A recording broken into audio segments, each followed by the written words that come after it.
स्वागत है आप सभी स्टूडेंटों का जेएमबी स्टडी भारत में। तो आज हम स्टडी करते हैं अंगद सर के साथ कक्षा 9वीं की गणित के अध्याय 8 चतुर्भुज का। ये चतुर्भुज का भाग नंबर फर्स्ट है, जिसमें हम जानेंगे परिचय। भाग 1 में चतुर्भुज, आयत, वर्ग, समचतुर्भुज, समांतर चतुर्भुज, समलंब चतुर्भुज आदि चतुर्भुजों के बारे में जानेंगे और उनकी विशेषताएं जानेंगे। इससे पहले यदि आपने हमारे चैनल जेएमबी स्टडी भारत को सब्सक्राइब नहीं किया है तो सब्सक्राइब कीजिए ताकि इसी प्रकार की वीडियो आपको सबसे पहले मिल सके। तो आइए हम देखते हैं चतुर्भुज क्या है।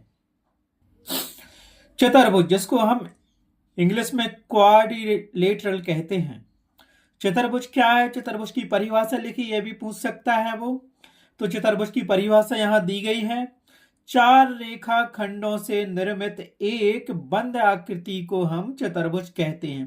कितने रेखा खंडों से निर्मित एक बंद आकृति? चार रेखा खंड खिंचे हुए हैं, जैसे ए से बी, बी से सी, सी से डी और डी से ए।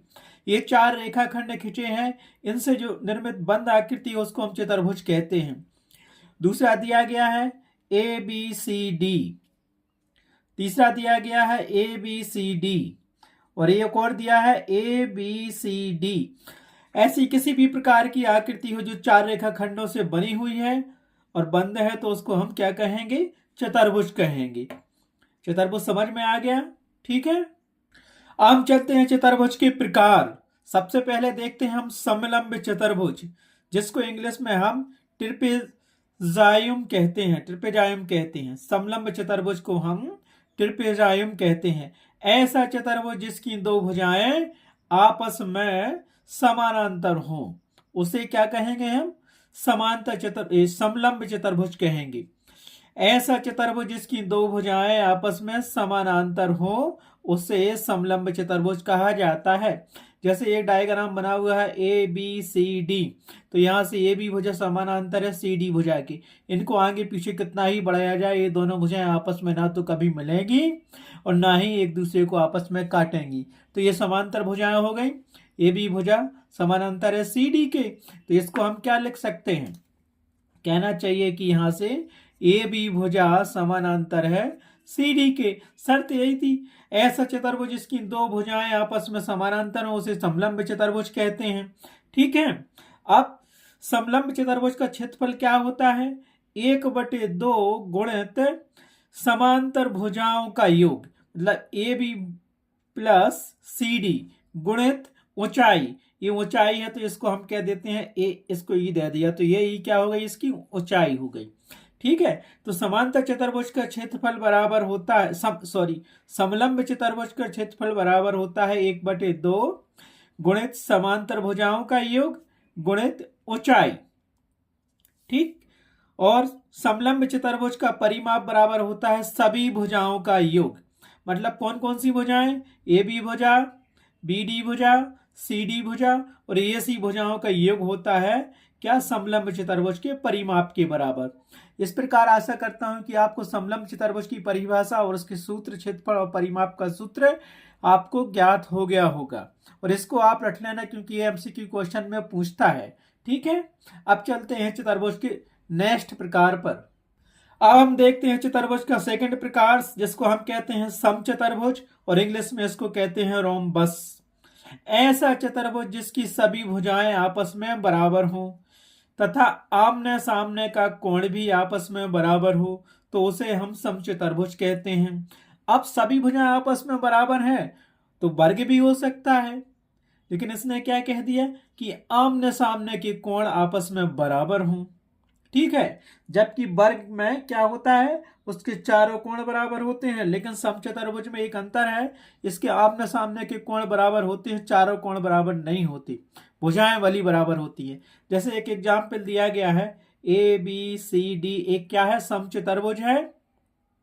ये भुजाएं क्या है? आपस में बराबर है। मान लो ये 10 सेंटीमीटर है तो ये 10 सेंटीमीटर है, ये 10 सेंटीमीटर है और ये 10 सेंटीमीटर है। पहली शर्त फॉलो कर ली इसने, हमने लिख लिया कि ये भुजा कितनी है? ए बी भुजा 10 सेंटीमीटर है, बी डी भुजा भी 10 सेंटीमीटर है, सी डी भुजा की लंबाई भी 10 सेंटीमीटर है और ए सी भुजा की लंबाई भी 10 सेंटीमीटर है। तो ये पहली शर्त पूरी कर ली कि चारों भुजाएं आपस में बराबर हो। दूसरी शर्त क्या है, इसके आमने सामने के कोण, ये वाले कोण, कोण ए और कोण डी बराबर होना चाहिए और कोण बी और कोण सी आपस में बराबर होना चाहिए। तो देखो ये 30 अंश का है और ये भी 30 अंश का है, कोण ए और कोण डी बराबर है। उसी प्रकार कोण बी 15 अंश का है और कोण सी भी 15 अंश का है, तो ये कोण क्या हो गया, आपस में बराबर हो गए। तो दोनों शर्तों को इसने फॉलो कर लिया है, समचतुर्भुज की या रोम्बस चतुर्भुज की। तो ये क्या हो गया, एक समचतुर्भुज हो गया। या फिर ये वर्ग प्रकार का बना रह सकता है, तो उसमें हमें क्या करना पड़ेगा कि इसे हम क्या कह सकते हैं कि सभी वर्ग एक समचतुर्भुज तो हो सकते हैं लेकिन समचतुर्भुज नहीं हो सकता है। तो यहाँ पे हम कह सकते हैं कि ये 90 अंश का है और ये अपने पास कितने 60 अंश का, और ये मिल गया हमारे पास कितना 30, मतलब 120 डिग्री का। सॉरी, ये भी मान लिया हमने कितने का है, 60 अंश का है। ठीक है, तो ए बी सी डी एक समचतुर्भुज होगा यदि ए कोण बराबर है कोण डी के और कोण बी बराबर है कोण सी के, और सभी भुजाओं की लंबाई क्या है आपस में, ए बी बराबर बी सी, बी डी बराबर सी डी बराबर ये सी, भुजाएं बराबर होंगी तो क्या होगा, समचतुर्भुज होगा और उसके आमने सामने के कोण ए आपस में बराबर होना चाहिए। ठीक है, ये भी 50 अंश का कोण है, ये भी 50 अंश का है, ये 60 अंश का है, ये 60 अंश का है। एक कंडीशन यहाँ पे याद रखना, हम क्या करते हैं, हमें ज्ञात होगा सभी वर्ग एक समचतुर्भुज होते हैं लेकिन सभी समचतुर्भुज वर्ग नहीं होते। क्यों, एक एग्जाम्पल दिया गया, एक कोण 30 अंश का है, एक कोण 30 अंश का है, बराबर है, ये 15 अंश का है और एक कोण 15 अंश का है, ये बराबर है। चारों कोण तो बराबर नहीं है लेकिन वर्ग में चारों कोण बराबर होते हैं। अगर 90-90 कर देंगे, ये 90 तो क्या है, आमने सामने के कोण ये बराबर तो हो रहे हैं, ये भी बराबर है, ये भी बराबर है, तो ये वर्ग भी हो गया, एक समचतुर्भुज भी हो गया। इस प्रकार से समचतुर्भुज की दो ही विशेषताएं हैं। क्या हो, पहली बात तो उसकी चारों भुजाएं आपस में बराबर होना चाहिए। दूसरी शर्त होती है कि उसकी आमने सामने के कोण बराबर होना चाहिए। और तीसरी कंडीशन होती है कि सभी वर्ग समचतुर्भुज तो हो सकते हैं लेकिन सभी समचतुर्भुज वर्ग नहीं हो सकते हैं। एमसीक्यू क्वेश्चन में ये बार बार पूछा गया है, तो इस चीज को आप नोट डाउन करना, जो मैंने किया है नोट। ठीक है, इस प्रकार समचतुर्भुज आप समझ गए होंगे, आशा करता हूं। अब चलते हैं चतुर्भुज के नेक्स्ट प्रकार पर। अब चलते हैं समांतर चतुर्भुज पर, जिसको हम पैरालेलोग्राम कहते हैं इंग्लिश में। समांतर चतुर्भुज एक ऐसा चतुर्भुज होता है जिसकी सम्मुख भुजाएं या आमने सामने की भुजाओं के दोनों युग्म समांतर होते हैं। कहना चाहिए कि समांतर चतुर्भुज एक ऐसा चतुर्भुज है जिसकी आमने सामने की भुजाएं क्या होती हैं, समानांतर होती हैं या पैरेलल होती हैं। कहना चाहिए कि ये 10 सेंटीमीटर है तो ये 10 होगी, ये 5 सेंटीमीटर है तो ये भी 5 सेंटीमीटर होगी। ये दोनों भुजाएं क्या आपस में आमने सामने की भुजाएं बराबर होती हैं। सम्मुख का मतलब होता है आमने सामने की भुजाएं।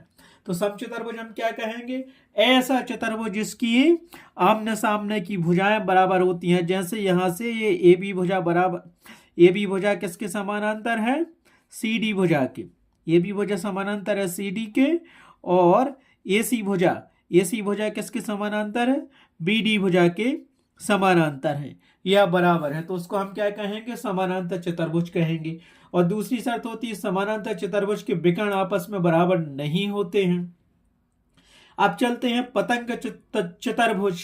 पतंग चतुर्भुज क्या कहलाता है, जिसको काइट क्वाड्रिलेटरल कहते हैं हम। पतंग एक ऐसा चतुर्भुज होता है जिसकी आसन्न भुजाओं के दोनों युग्म बराबर होते हैं। अब यहाँ एक कंडीशन है, आसन्न भुजाएं क्या कहलाती हैं। जैसे अपने पास एक समांतर चतुर्भुज दिया हुआ था, तो आसन्न भुजा क्या कहलाती हैं, अगल बगल की या पड़ोस की भुजाएं। जैसे इसके पड़ोस में कौन सी भुजा है, ए भुजा, तो ये भुजा इसके आसन्न भुजा होगी, ए बी के आसन्न होगी, और ये भी भुजा ए सी के आसन्न भुजा होगी। तो इसमें क्या कहा है कि इसमें क्या है, पतंग एक ऐसा चतुर्भुज होता है जिसकी आसन्न भुजाएं बराबर होती हैं। तो देखो ये भी भुजा की आसन्न भुजा BC है, तो ये भुजा और ये भुजा बराबर होगी।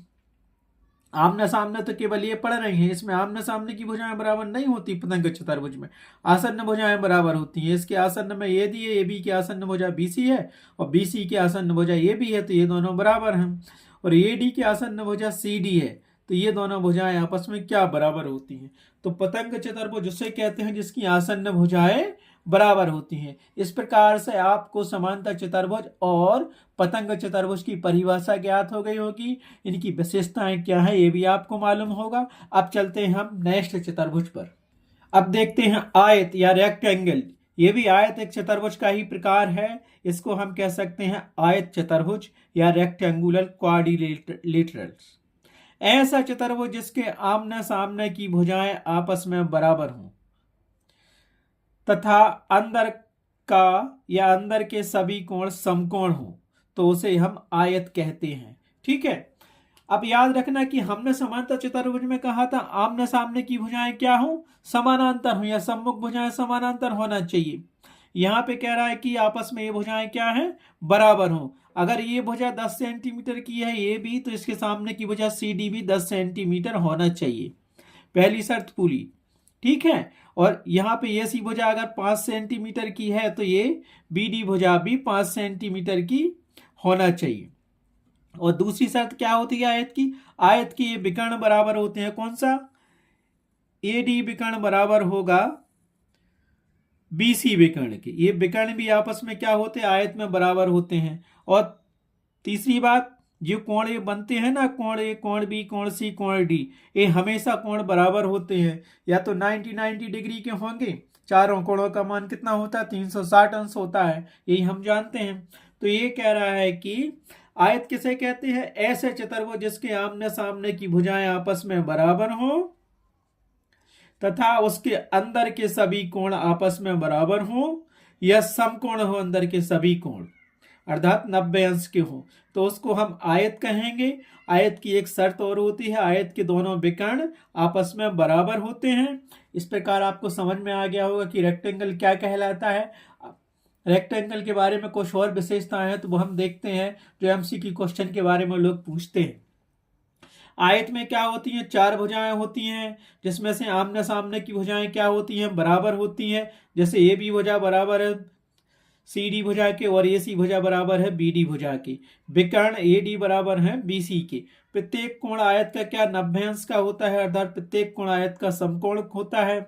और आयत के दोनों विकर्ण आपस में बराबर होते हैं। ये आप शर्तें आपने देख ली, एमसीक्यू क्वेश्चन में आता है, तो इनमें से आपको बन जाएगा, क्योंकि आयत की आमने सामने की भुजाएं बराबर होती हैं और आयत में 4 भुजाएं होती हैं।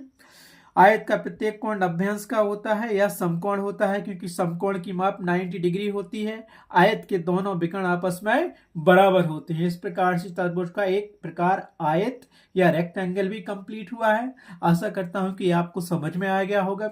अब आयत चतुर्भुज के कुछ सूत्र, जैसे ये आयत बना है ए बी सी डी, एक आयत बना है, इसका एक कोण 90 डिग्री का है, और ये क्या हो गई, इसकी लंबाई हो गई, और ये क्या हो गई, इसकी आयत की चौड़ाई हो गई, और ये विकर्ण कहलाते हैं, ए डी विकर्ण और बी सी विकर्ण कहलाते हैं। तो आयत का परिमाप अगर निकालने आ जाए तो आयत के परिमाप का सूत्र होता है 2 गुणित लंबाई धन चौड़ाई। 2 गुणित 2 क्यों, क्योंकि आमने सामने की भुजाएं बराबर होती हैं, ये तो 2 हो गया, और इस लंबाई और मैं चौड़ाई को जोड़ दिया और 2 का गुणा कर दिया, तो क्या हो गया, 2 गुणित लंबाई धन चौड़ाई, और कोष्टक के अंदर बंद कर दिया लंबाई धन चौड़ाई को। तो ये हो गया आयत का परिमाप। आयत का क्षेत्रफल होता है लंबाई गुणित चौड़ाई। इस लंबाई में इस चौड़ाई का गुणा कर देंगे तो हमें आयत का मिल जाएगा क्षेत्रफल। और आयत का विकर्ण कैसे निकालते हैं, आयत का विकर्ण बराबर होता है अंडर रूट लंबाई का वर्ग धन चौड़ाई का वर्ग। ठीक है, इस प्रकार से आयत के हमें 3 सूत्र मिल गए। एक तो आयत का विकर्ण निकालने आता है, तो लंबाई और चौड़ाई ज्ञात हो तो हम विकर्ण निकाल सकते हैं। क्षेत्रफल ज्ञात हो तो लंबाई और चौड़ाई का गुणा कर देंगे तो क्षेत्रफल आ जाएगा आयत का। आयत का परिमाप निकालना हो तो या तो आयत का परिमाप दिया हो या फिर लंबाई और चौड़ाई दी हो तो उसमें 2 का गुणा कर देंगे तो आयत का परिमाप आ जाएगा। अब चलते हैं चतुर्भुज के नेक्स्ट प्रकार पर। अब हमें चतुर्भुज का नेक्स्ट प्रकार मिला है वर्ग, जिसको हम कहते हैं स्क्वायर क्वाड्रिलेटरल्स। वर्ग भी एक चतुर्भुज होता है क्योंकि उसमें 4 भुजाएं होती हैं और एक बंद आकृति है। ठीक है, तो ऐसा चतुर्भुज जिसकी सभी भुजाएं आपस में बराबर हो। चतुर्भुज की परिभाषा यही थी ना, जिसकी सभी भुजाएं, समचतुर्भुज की परिभाषा। ऐसा चतुर्भुज जिसकी सभी भुजाएं आपस में बराबर हो और अंदर के सभी कोण समकोण या 90 अंश हो, तो उसे हम क्या कहते हैं, वर्ग कहते हैं। और यही हमारे पास क्या समचतुर्भुज की परिभाषा थी। लेकिन समचतुर्भुज में क्या अलग था, समचतुर्भुज की आसन्न क्या थी, आप बताइए। हमने एक नोट डाउन भी करवाया था और कहा था कि प्रत्येक समचतुर्भुज वर्ग नहीं होता, लेकिन प्रत्येक वर्ग एक समचतुर्भुज होता है। समचतुर्भुज में क्या होता है कि उसके आमने सामने के कोण बराबर होते हैं, लेकिन वर्ग में क्या है कि इसके चारों कोण 90 अंश के होते हैं। आमने सामने के कोण बराबर हैं और आसन्न कोण भी बराबर होते हैं। तो ऐसा चतुर्भुज जिसकी सभी भुजाएं आपस में बराबर हों तथा अंदर के सभी कोण समकोण या 90 अंश के हों, उसे हम वर्ग कहते हैं। जैसे ए बी सी डी, तो ये भी भुजा ये सेंटीमीटर है, बी डी भुजा भी ये सेंटीमीटर है, माना कि सी डी भुजा भी ये सेंटीमीटर है और ए सी भुजा भी ये सेंटीमीटर है। तो क्या हो गया, ये वर्ग हो गया। और वर्ग के विकर्ण क्या आपस में क्या होते हैं, बराबर होते हैं। ये विकर्ण तो आयत के भी बराबर होते थे, तो BC बराबर AD विकर्ण भी बराबर होते हैं। वर्ग की कुछ विशेषताएं हैं जो इस प्रकार दी गई हैं, जो MCQ क्वेश्चन में वो कई बार पूछते हैं। जैसे वर्ग का क्षेत्रफल निकालना है तो हमने क्या किया, वर्ग का क्षेत्रफल बराबर होता है भुजा गुणित भुजा अर्थात भुजा का वर्ग, भुजा स्क्वायर, ये हमेशा वर्ग इकाई में निकलता है। दूसरा, वर्ग की परिमिति क्या होती है, या वर्ग का परिमाप वही कहलाता है परिमिति। तो 4 गुणित भुजा, भुजा यहाँ पे ये दिए कि भुजा की लंबाई ये सेंटीमीटर है तो 4 हो गया, है ना। तो भुजा वर्ग का क्षेत्रफल होता है भुजा गुणित भुजा अर्थात भुजा स्क्वायर। वर्ग की परिमिति या वर्ग का परिमाप 4 गुणित भुजा होती है, और वर्ग का विकर्ण होता है √2 गुणित 1 भुजा, मतलब √2 गुणित a, एक भुजा की लंबाई। इसी प्रकार वर्ग की भुजा अगर ज्ञात करनी है तो उसका सूत्र होता है अंडर रूट क्षेत्रफल अर्थात परिमाप बटे 4। ठीक है, तो इस प्रकार से आपको वर्ग की परिभाषा भी समझ में आ गई होगी और वर्ग की विशेषताएं भी समझ में आ गई होगी। यहाँ कंफ्यूज होने की बिल्कुल जरूरत नहीं है कि समचतुर्भुज क्या होता है और वर्ग क्या होता है। हमें पता है, क्या पता है, हम जानते हैं कि समचतुर्भुज में क्या होता है, सभी भुजाएं बराबर होती हैं लेकिन उसके सभी कोण बराबर नहीं होते। उसमें क्या होता है, आमने सामने के कोण बराबर होते हैं समचतुर्भुज में। जबकि वर्ग में क्या है, सभी भुजाएं बराबर होती हैं और प्रत्येक कोण इसका 90 अंश का होता है या समकोण होता है। ठीक है, तो इसे हम क्या कहेंगे, इसे वर्ग कहेंगे, उसको हम कहेंगे समचतुर्भुज। ठीक, इस प्रकार से चतुर्भुज का ये प्रकार भी कंप्लीट हुआ। वर्ग चतुर्भुज कंप्लीट हुआ, उसके सूत्र भी देख लिए। अब क्या करेंगे, हम इस जो चीजें हमने आपको बताई ये बेसिक चीजें हैं, हम पढ़ते आ रहे हैं 5वीं 6वीं 7वीं 8वीं से, इनको आपको याद रखना है। कहीं कहीं इनका यूज होता है और MCQ क्वेश्चंस में ये पूछते ही हैं। इनमें से कोई एक पूछ लेगा 1 नंबर का, खालिस्तान में भी पूछ सकता है, विकल्प में भी पूछ सकते हैं, सत्य में भी पूछ सकता है। कहीं कहीं हमें कंडीशन लगानी पड़ती है कि वर्ग दिया है और सिद्ध करो कि ये समचतुर्भुज या समचतुर्भुज दिया है तो प्रूव करना पड़ता है कि ये वर्ग है या समलंब चतुर्भुज है। ठीक है, तो हमें याद होना चाहिए कि सम्मुख का अर्थ क्या होता है, आमने सामने की भुजाएं।